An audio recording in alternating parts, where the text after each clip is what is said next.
Padamu negeri kami mengabdi, bagimu negeri jiwa raga kami.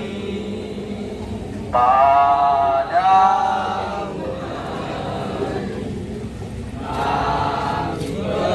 Janji padamu negeri kami berbakti, padamu negeri kami mengabdi, bagimu negeri jiwa raga kami. Selamat malam, selamat datang di Playbox Propo Wahyudinosa, Ikatan Drama Jakarta Barat. Salam kebahagiaan untuk kita semua.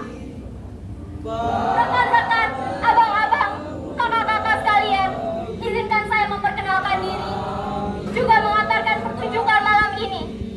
Saya Vida, saya menjadi bagian dari produksi pertunjukan The Laboratorium Aktor Indie yang diinisiasi oleh Indie Production. Rumah kreatif Indie Production adalah sebuah ruang yang memungkinkan terbangunnya gerakan seni yang bebas dan luas. Sebagaimana program dan gagasan-gagasan yang lahir dari pengumpulan diskusi menjadi kanal alternatif, bagian prosesi karya seniman-seniman berbagai lintas disiplin.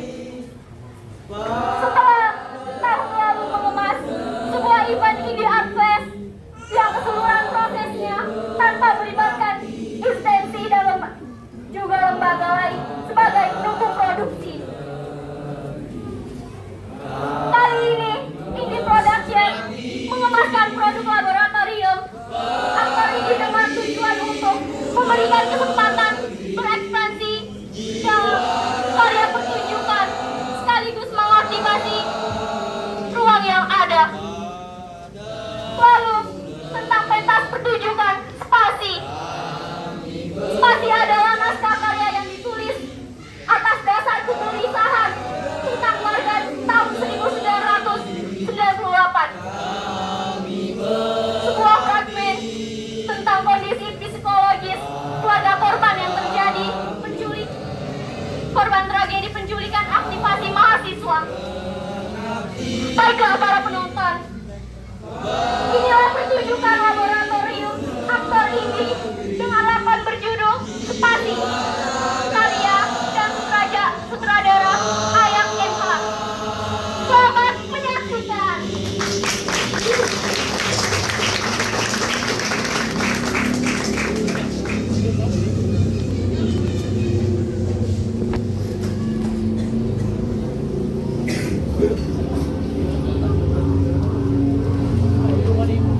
Tidak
baru saja tadi menelpon itu ayahnya Paras. Paras itu dulu pacarnya Surya. Entah kenapa memang akhir-akhir ini dia sering menipu. Cara tentang apa saja, ekonomi, politik, olahraga, bahkan tentang rumah tangga pun diceritakan. Tapi satu dia katakan pada Wah, orang yang bilang diculik itu harus mendapatkan simpati yang satu lagi, dia sering mengatakan bahwa Paras sangat bilang diculik.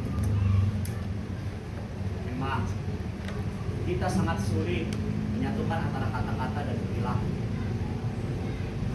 Karena nyatanya hampir beberapa tahun ini aku sering melihat Paras berjalan dengan laki-laki lain.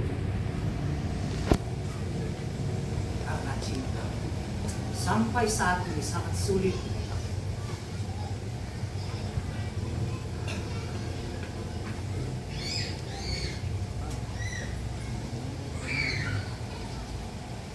Dan Paras memang tidak pernah mengerti bagaimana rasanya kehilangan.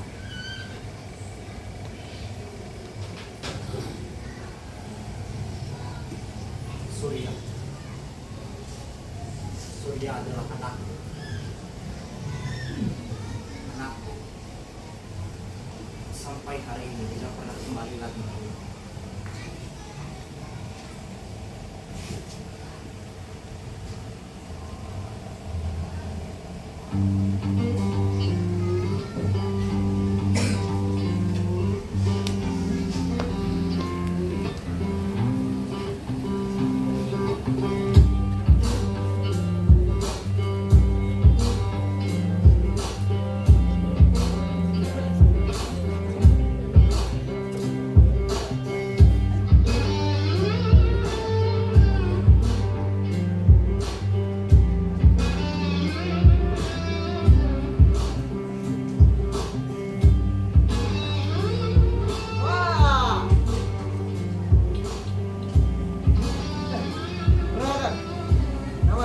Nama saya Bardo. Saya di sini hanya ingin melintas saja, dan saya tak perlu meminta izin kepada kalian semua, karena ini adalah rumah saya. Saya ingin memberitahukan sebuah berita, penting tidak penting harus masuk ke kuping kalian semua, bahwa saya sudah menuliskan sebuah buku. Ya, buku. Di dalam buku itu berisi tentang tragedi reformasi. Mungkin untuk sebagian orang di sini tidak asing dengan kata reformasi. Di dalam cerita saya juga tidak sama sekali mengandung hal konyol, hal bodoh, atau yang lainnya.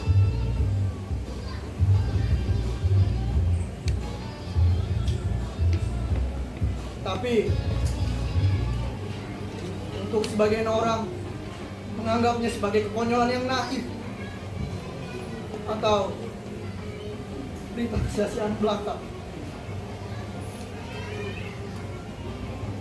Tapi tak mengapa, hari ini adalah hari besar bagi saya, karena hari ini saya akan datang ke Bandung untuk menghadiri konferensi pers penerbitan buku saya sendiri.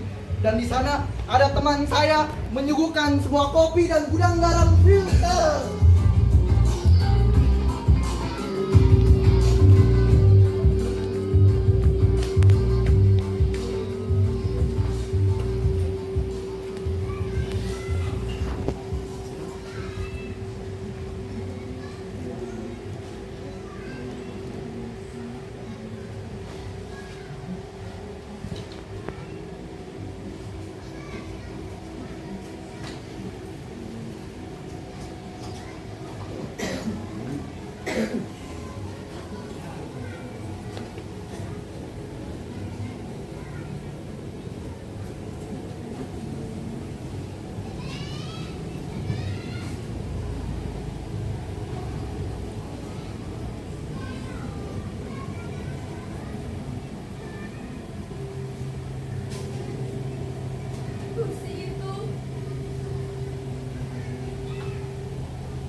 Semuanya mengingatkanku kembali kepadanya.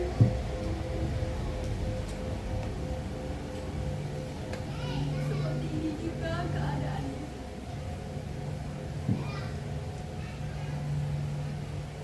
Bahkan aku masih ingat ketika kami berbicara tentang berita kehilangan dan pergerakan mahasiswa di koran.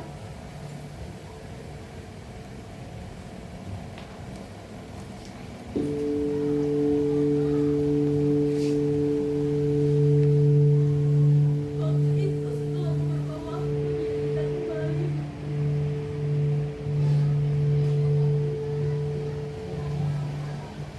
Aku memang masih percaya bahwa suatu hari dia akan kembali.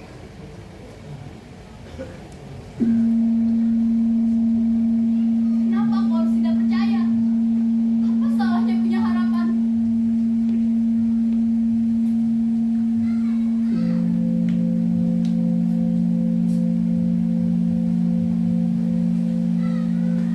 Hidup begitu singkat. Apa jadinya kalau harapan saja kita tidak punya?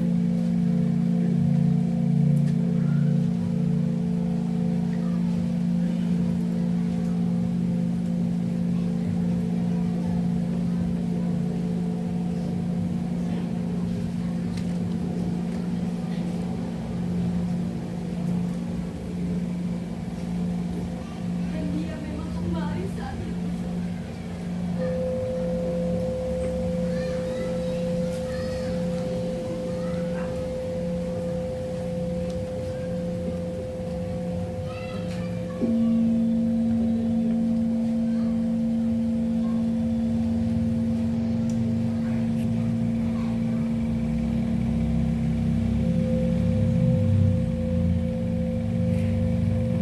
Jadi saat ini pun harapan bahwa pada suatu hari dia akan pulang kembali masih ada. Berharap dan menunggu, berharap dan menunggu, berharap dan menunggu. Tapi semua memaksa aku untuk percaya bahwa dia sudah pergi. Dia sudah mati. Tidak, aku tidak mau percaya itu. Meski dalam hatiku dan terlalu sering mengingkari diriku bahwa kemungkinan besar dia mestinya sudah mati. Kenapa kalian hancurkan semua harapanku? Kita harus menerima kenyataan. Begitu katamu. Baik. Aku terima bahwa dia sudah mati sekarang.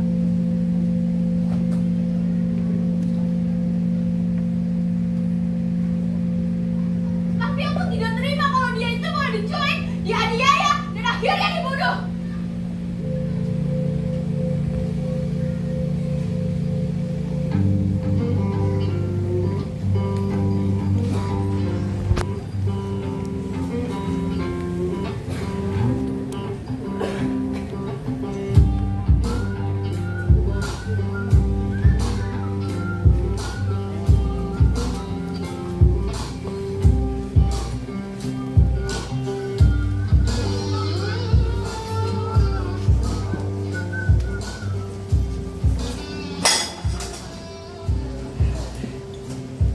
Bukan maksud saya untuk mengulang waktu atau menghadirkan kesedihan lama.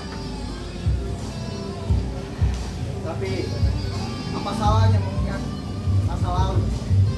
Itu juga kan sebagai sebuah petanda bahwa kita tidak akan terjerumus ke lubang yang sama.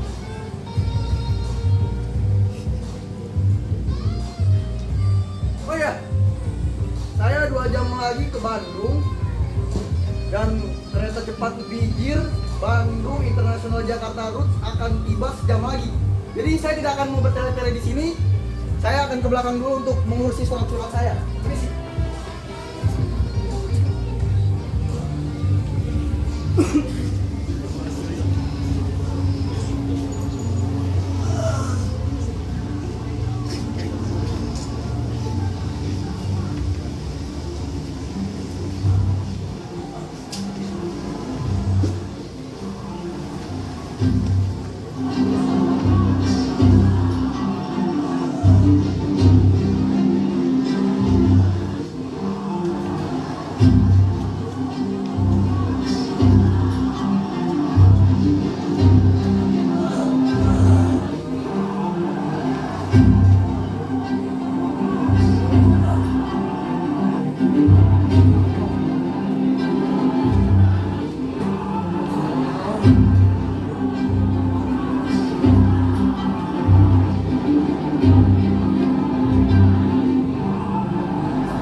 apa ini?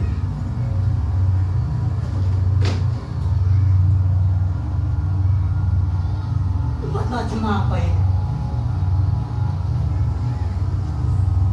Apa saya sudah mati atau masih hidup?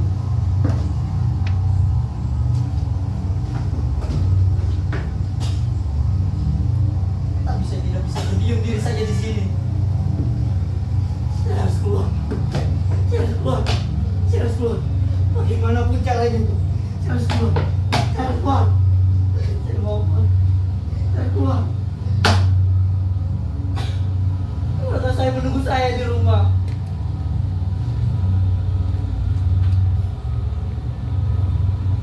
Siapapun itu. Oh, saya. Kenapa? Kenapa? Kenapa saya hidup di dunia sana? Oh. Oh. Tolong saya. Temukan saya. Temukan saya.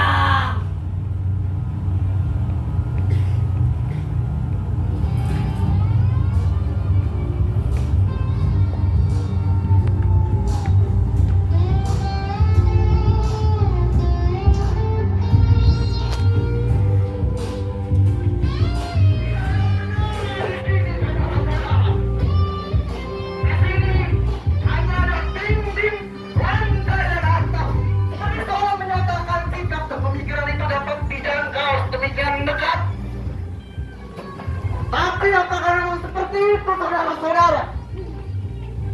Apakah tanda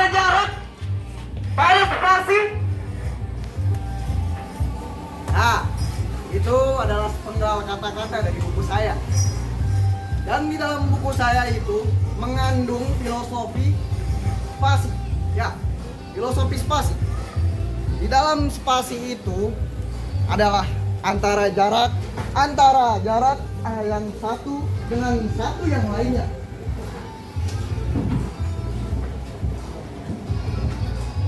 Spasi adalah kekosongan. Spasi juga adalah kehilangan. Tapi bukan kehilangan. Lantas apa rentetan dari kehilangan itu?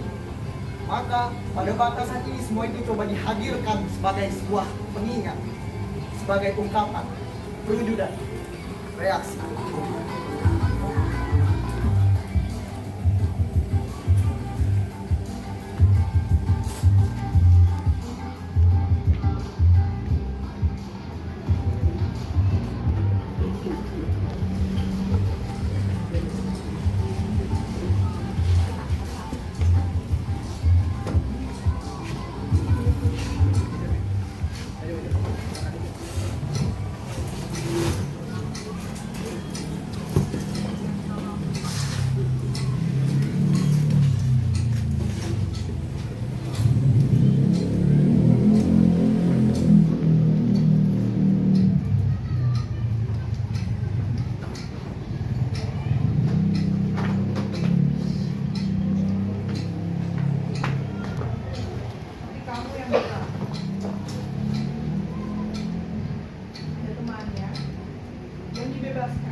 Sebelum dilepas kesempatannya itu, di hadapannya orang-orang itu menggelar foto-foto di atas meja.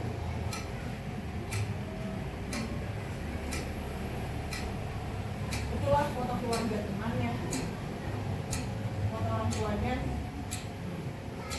dan foto saudaranya. Lantas orang-orang itu berkata, kamu tahu siapa saja keluarga saudara? Lalu menurutmu apa maksudnya Pautan mengancam?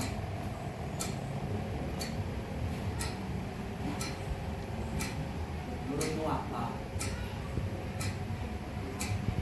Mereka melakukan itu supaya kita tidak bercerita tentang apa yang mereka lakukan. Itu namanya teror. Tapi itu hanya teror kelas kami. Lalu menurutmu kita hanya bisa diam saja?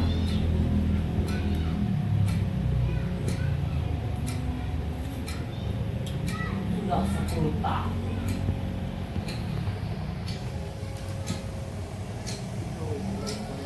Semenjak kejadian itu, banyak beberapa di antara mereka yang sudah mati. Banyak rahasia yang belum terungkap. Fakta-fakta yang ditutup.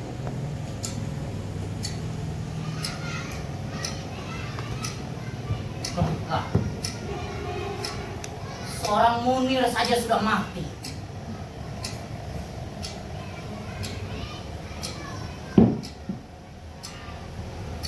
Apakah kamu ketemu dengannya di sana?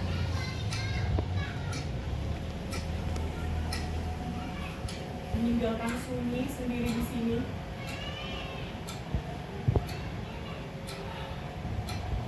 Apakah mereka dan orang-orang itu tertawa-tawa di atas sana melihat aku setiap minggu berdiri memegang payung? Anggap saja mereka itu sudah mati.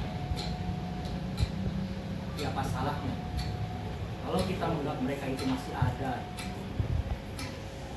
Atau jangan-jangan mereka menganggap bahwa apa yang kita lakukan adalah hal konyol dan perlu ditertawakan. Terkadang aku suka hadir dalam mimpi tentang kamu. Dan kalau aku terbangun, kalian pasti juga terkenang dari mimpi nyata. Seolah kalian tidak pernah menemukan aku mati.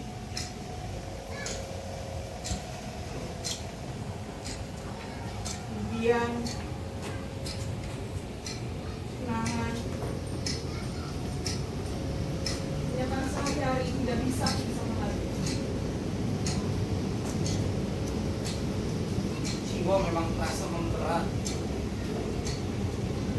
Tapi entah kenapa tubuh justru terasa melayang-layang.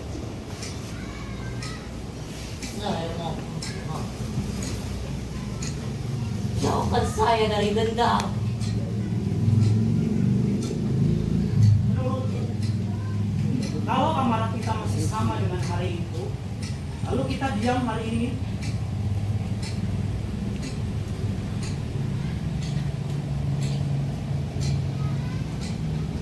menculikan orang dan membunuhnya.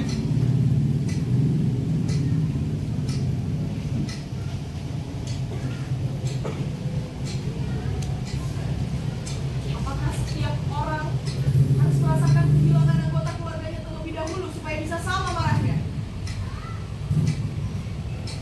Akalku tidak bisa berpikir lagi sekarang bahwa dia tentu sudah tidak ada. Tetapi kehilangan tanpa kejelasan mana bisa tenang dan bahagia hanya dengan akal tanpa membawa-bawa perasaan. Bagaimana perasaanku bisa membuatku yakin bahwa dia memang hilang begitu saja? Orang mati saja masih bisa dilihat jenazahnya. Apakah kalian melihat? Atau kalian sudah ketemu? Lalu apa ceritanya? Atau kalian belum mendapatkan jawaban? Jawaban yang selama ini belum pernah ditemukan.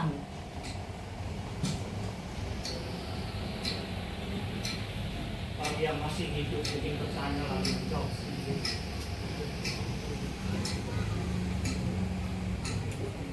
Bertanya dan terus menjawab sendiri.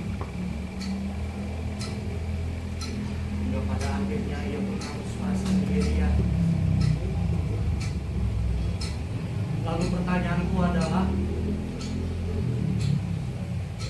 haruskah kita juga merasa sendiri jika juga banyak orang yang merasa kehilangan?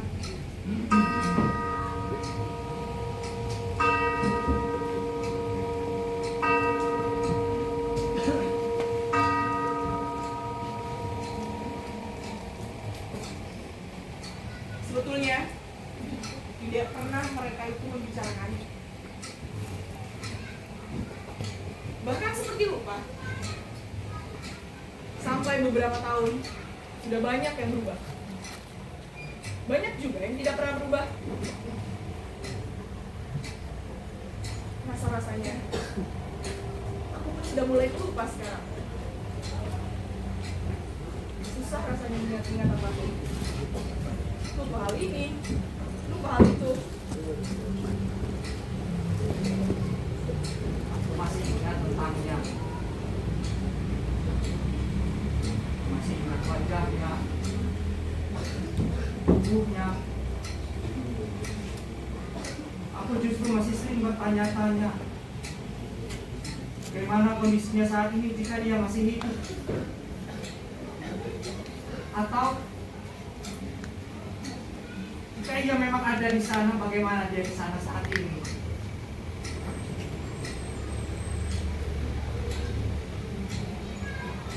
Kadang aku marah, berteriak, dan mengumpat-umpat sendiri. Bangsat, menipu, beraninya menculik orang sipil, sembunyi-sembunyi pula. Tetap saja kosong. Seperti segalanya yang akan tetap tinggal kosong.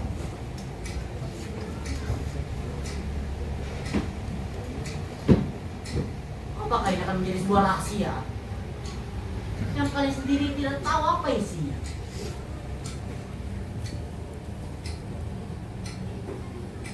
Rahasia sejarah. Apa? Rahasia kehidupan. Ini bukan rahasia kehidupan.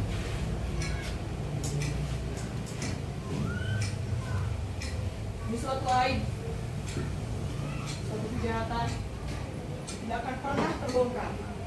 Gila! Ya, gila.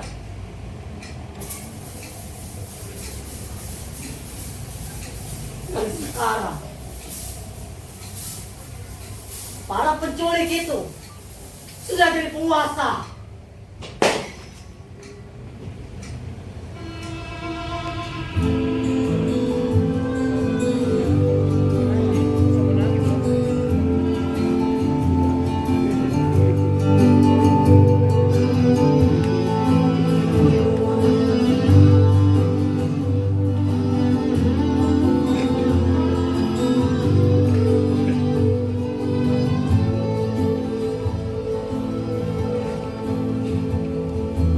Sebenarnya saya benci untuk mengulang kata-kata ini lagi.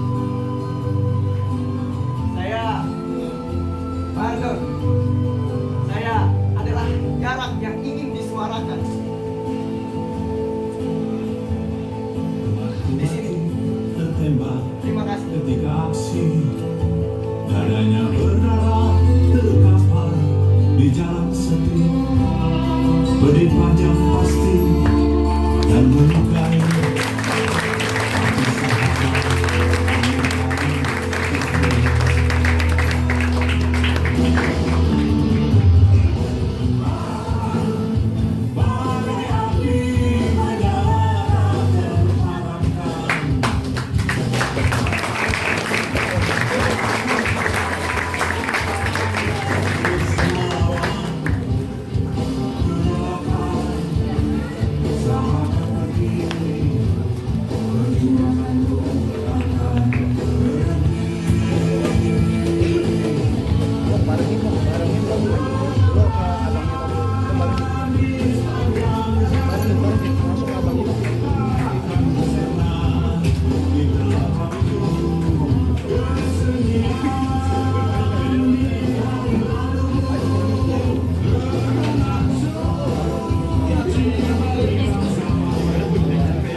Demikianlah pertunjukan laboratorium aktor ini.